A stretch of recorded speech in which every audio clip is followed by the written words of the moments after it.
We have another segment here for you at Island Sound and Story. We are at the Vend Collective. Who are we talking to? I am Tawnee. I am the owner and curator of the Vend Collective. And how did you get started? It's kind of a funny story. I got started a few years ago. My friend Alana originally owned the Vend. She did it on Instagram primarily. And I was kind of always in the background, creatively helping with like photo shoots, styling, things like that. It's always been a huge passion of mine, just fashion and sustainability. And it got to a point that she no longer wanted to do it anymore, and she offered the business to me. And at that point, I kind of was juggling a few careers that I was a little bit unhappy with, and I was kind of tired of working for other people, and I wanted to try to work for myself. And because this has always been a passion, I just was like, you know what? I'm just gonna go for it. Yeah. I just went for it. And we started online primarily for the first year on Instagram, started doing like markets, trying to gauge like customer interest in what we were about. And then we got such good feedback that we kind of also then were like, you know what, let's just try to make this as big as we can. And we opened almost a year ago in our brick and mortar. Yeah, and this is on Upper Fort, where I've talked to a few of the folks out here, and it's kind of, there's some of the older antique places, but there's also kind of this wave of like vintage stores, consignment stores, where it's becoming a bit of kind of a shopping row. What's it been like in the community here, and how have you found the reception in this location? Yes, so I will say like the community that we're a part of here is probably like the most positive community I've ever been a part of. Like our shoppers are absolutely amazing. They're all very like-minded individuals. I get to have amazing conversations daily about sustainability, about fashion, which is a dream come true for me. But the actual community of other business owners here is so supportive. And, you know, I remember some people asking like if I was worried to come into a space with other consignment stores or other vintage stores. And at first I was like, oh, I don't know. Like I didn't even think about that. And I was only like received so warmly by everybody. And it's also just such a collection of like really, really strong women who run a lot of these businesses. That's also a very powerful thing to be a part of. And, you know, I kind of say it to people over and over again, but I think for us, it's always just like always been collaboration over competition. Like we do so many things together. We're constantly in talks of like how we can improve Fort Street. And so it's been a wonderful like experience to be a part of this like community and as a whole. And your kind of thing within the landscape here is that you do both kind of the straight consignment, more like thrifting type of thing, but you also do a lot of kind of local designers, artisans, kind of the very kind of, you know, like well handmade type of stuff. And so there's both sides, like both from a price point perspective and both from like a kind of consumption you know, type manufacturing type of perspective. You have really the two ends of it. Yeah, and like no matter what, if you're shopping secondhand, it's always sustainable. It's way better than, you know, going and buying new for sure. But we definitely have an emphasis on our slow fashion section, and it's been so cool to watch it grow because I don't know if anyone remembers when the Vend first started, we had like the smallest little rack of like local and sustainable. And then it grew to this rack, and now it's grown to this rack, and now we're opening the Vend Slowly, which will just be a full store full of slow fashion. But it has been really cool to kind of have a space where people can shop both things, where you can come in and you can get your Aritzia, you can get your Zara still at a way more sustainable, in a more sustainable way than what you're getting it buying new. But then you can also discover these more slow fashion pieces. And of course, there is definitely a higher price point associated with them. You know, they are made, most of them locally and some of them handmade, all in a sustainable manner, in an ethical way. They're paying their staff, they're using great products, they're using really natural fabrics and fibers and everything like that.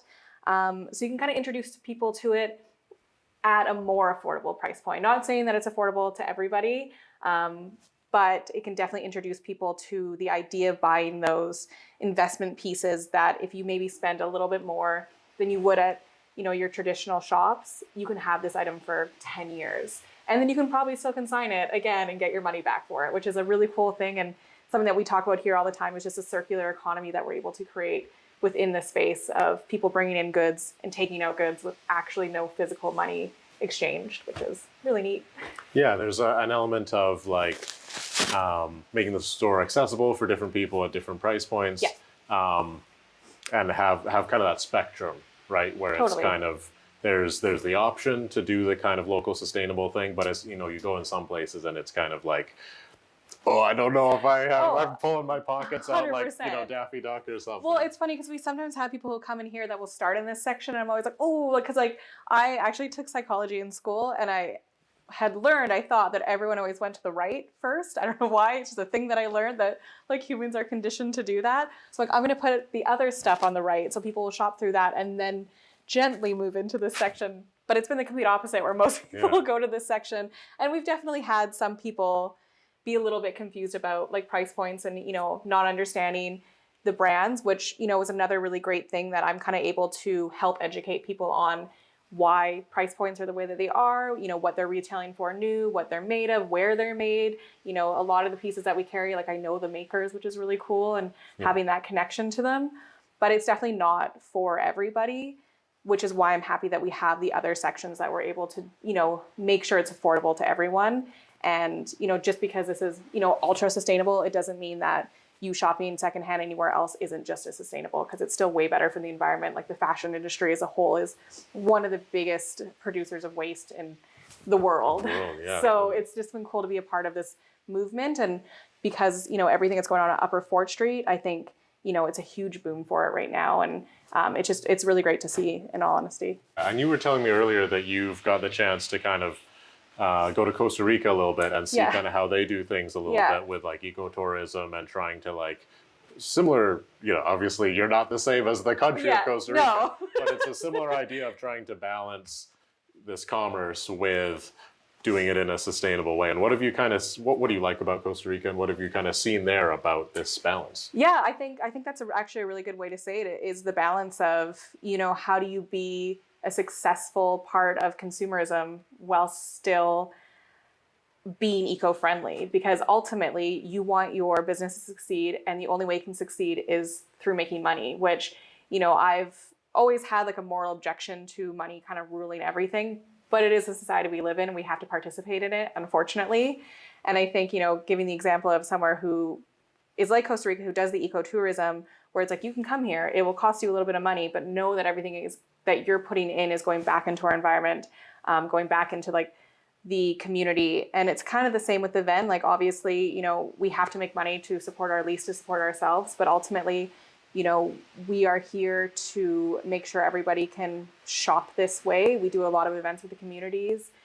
We do a lot of things with charity, and we love to give back to the community. And I think, knowing that when you come in here and spend money with us, we're so appreciative, but a lot of it does go back out into the community. Any clothes that don't get sold here get donated to women's shelters. And I just think having that kind of outlook and, just keep recycling is just going to be so positive. And, obviously, unfortunately, this climate crisis falls a lot on like, the middle lower class to solve, because big corporations aren't going to do anything about it. And not to say that, this is the end all be all to end climate change or anything like that, but it's nice to know that I get to do my part, and everybody who shops in here is also doing their part to slow down. You're trying to find a way to do what you're doing without making things worse, at least. Yeah. Well, thank you for carving out some time to speak to me. Of course. It's been a pleasure. Yeah, thank you. This has been Island Sound and Story, and we're just going to take a quick look at some of the pieces in here.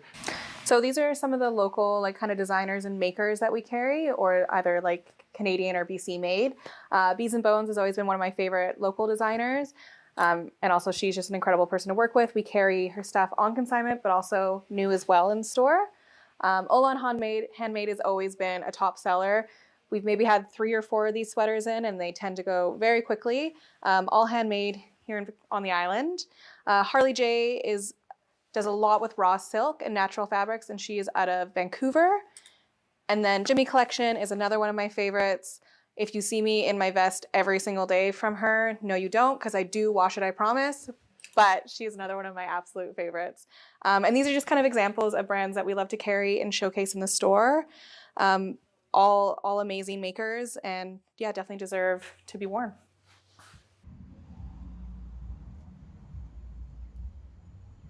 All right, we are here again on Upper Fort with Island Sound and Story, and we are checking out Botched Vintage and Apparel. I'm here with Mady, who just opened it up here in December, right at the end of 2023, and it's kind of becoming one of a growing number of little shops all along Upper Fort and kind of the community here. So I'm talking to you about how it got started. Yeah, thank you. Yeah, it's been quite an undertaking, as you can imagine. It's, yeah, my project of selling vintage, creating kind of a curated collection of vintage has taken a couple different forms over the past couple years. Yeah. I've been selling vintage since about 2016, just as a way to help me through university. But that was something pretty casual, just a little bit online here and there. And over the years, I've expanded into now having my own shop. Yeah, and you kind of went through the different tiers. You kind of did a little bit on the side. You were part of a vintage collective, Cheers, down on Yates there, I think it is. And then you've kind of graduated to having your own space. Can you talk a little bit to the process there and what made you want to open up your own space and how it ended up being feasible? Yeah. So I started about last year in 2022. I spent a little bit of time in New York with one of my friends who lives there. She's a small business owner there as well. And I was pretty inspired. I was inspired by what the city had to offer there. It was the first time that I had spent a lot of time in some of these places that had smaller vintage shops, kind of like the one we're having here, where instead of a larger eclectic array of vintage, it was more pared back in a bit of more of a minimalist environment. And that way, I think it really inspired me. I loved seeing how all the separate pieces could stand out in a smaller space like that. So I was really interested in that and noticed how there wasn't anything like that really happening in Victoria. So I felt like I was kind of the right person to try to bring it about. I came back to Victoria and started with just a little pop-up at Cheers Vintage Collective, as you mentioned.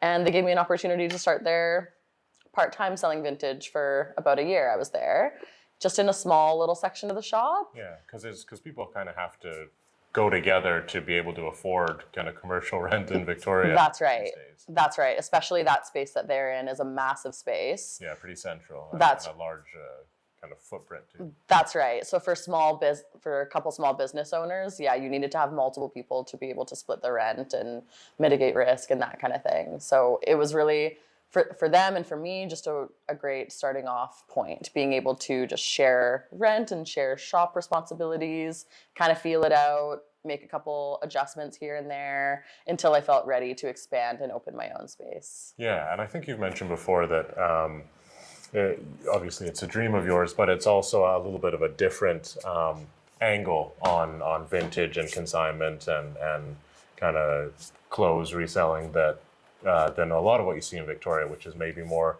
kind of the 70s type of thing, the bohemian type of thing. But you've got some 90s, some 2000s, some Y2K, some industrial. Tell us a little bit about kind of your vision and how it comes across in the store. Yeah, definitely. I would say my vintage fashion interests and aesthetics have changed a little bit over the years, but I find that, starting back, as early as high school, I was interested in a lot of, 90s movies, like Hackers, that kind of thing. Became pretty inspired by 90s Y2K fashion, rave wear, party clothes, that sort of thing.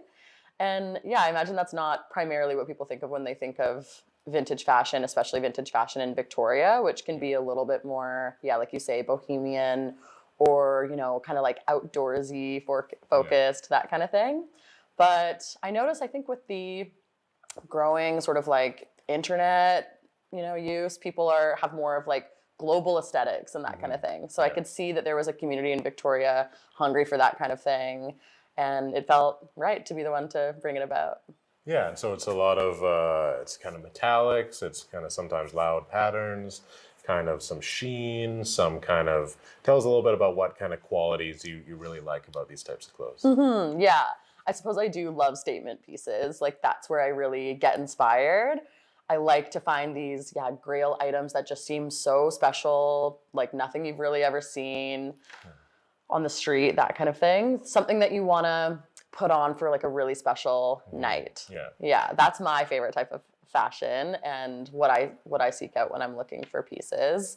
Yeah, something cool and interesting materials, colors.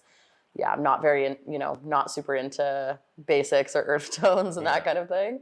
But I do notice that, of course, that is like a staple of people's wardrobe. So I do try to incorporate maybe a couple other sellers into the space here that do focus on a little bit more of that as well to offer just an array more of kind of accessible or kind of broad spectrum to it. everyday wearable pieces. Yeah. Yeah, but I think also, you're interested in clothes that work for events and going out and showing out, but you also want to create a space for that type of thing for those events, because I think just as it's hard to afford to open a space as a retailer, it's also harder and harder for venues to sustain spaces. We've seen so many close kind of all ages spaces, after hours spaces, popular, watering holes and things over the past few years, even pre-COVID, from the expense and everything. So what kind of made you want to have a store that also can function that way? Yeah, absolutely. Definitely, like you say, it was sort of born out of just a little bit of scarcity of that kind of thing in Victoria. Me and my friends, yeah, like I say, we like to dress up. I'm interested in like party fashion. I'm interested in like those kind of social events. And I've noticed, yeah, there, like you say, a dwindling amount of venues in Victoria, especially like DIY sort of venues or places that feel like we can go and it's going to be mostly just people of our community. You're only like 1 or 2 degrees of separation away from anyone there. So it was important to me when I was looking for spaces to find something that also could function as either an event space, even just for like daytime events or movie nights, that kind of thing. Some sort of community congregation spot. Yeah, somewhere people can actually kind of come to and have as like a bit of a hub. Definitely. And I think it'll be important for the business model as well. Being so specialized in a certain niche of vintage, I wanted to be able to get people in the door that maybe, might not be seeking out a super niche vintage outfit all the time, but have other reasons, more community-focused reasons why people might want to just be coming in and using the space. We've also got some other local vendors in here as well. We're trying to incorporate more like different types of things in here, like ceramics, things like that, decor pieces maybe that are from some other local artists and designers. Also have a couple, like, I can showcase this one little toque that's been very popular. Like all of us the staff are fighting over it. Yeah. But this is done by she only really just started knitting and crocheting. So it's been really nice to be able to offer that opportunity. And that's a local artisan that's done that? That's right. Nice. Yeah. Yeah. And yeah, favorite vintage pieces. Geez, I have a lot. I would say I found a lot of really interesting pieces in New York last year, as you can imagine. Yeah, because that was such a big influence on you ultimately deciding to take the plunge to open the store, right? Yeah, absolutely. So finding things, even just at little flea market, swap meets there in New York, lots of course, very interesting characters are coming through that city. So some of my favorite pieces came from there for sure. Yeah. All right. So you've opened now. Your store is painted silver. Kind of fitting to the aesthetic, but also to being something a little different, because it's kind of the more staid kind of Tudor style design on this row, and then you're popping with the bright silver. That's right. We wanted to make a statement. Yeah, so I wore my silver jacket just to be on theme a little bit. Awesome. But we're so happy to have you. Thank you for joining us. And this has been Island Sound and Story here on Upper Fort at Botched Vintage and Apparel. Awesome. Thank you. This piece here is this 90s Vivienne Westwood dress that I found recently. I think it's perfect. I love that designer so much. And I feel like this is one of her more accessible pieces because I believe it's one of her offshoot, more street label designs. So it's a little bit more affordable. And I also love that it's silver, kind of like the storefront. Okay, this piece here is from one of our other vendors that specializes in a lot of designer pieces and a little bit more menswear. This is exactly the type of fun material that we look for, something that's not necessarily like an everyday wear, but a statement piece. Yeah, and you've talked a little bit about wanting to have stuff that, regardless of people's gender, regardless of their size, you can have kind of something for them when they come in here, which is tricky with a small collection, but you're trying to find ways. Definitely, yeah. It's a little bit difficult when you're vintage shopping because you're limited to just what you can find. But yes, we are making a concerted effort to have a large extended size range. And yeah, we definitely carry things for all genders, wherever you are in the spectrum.